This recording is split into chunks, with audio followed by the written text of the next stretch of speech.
Siapakah dia? Okey, Puan Nur Syarlina.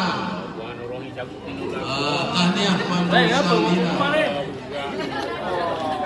Ada yang tak percaya, cabut.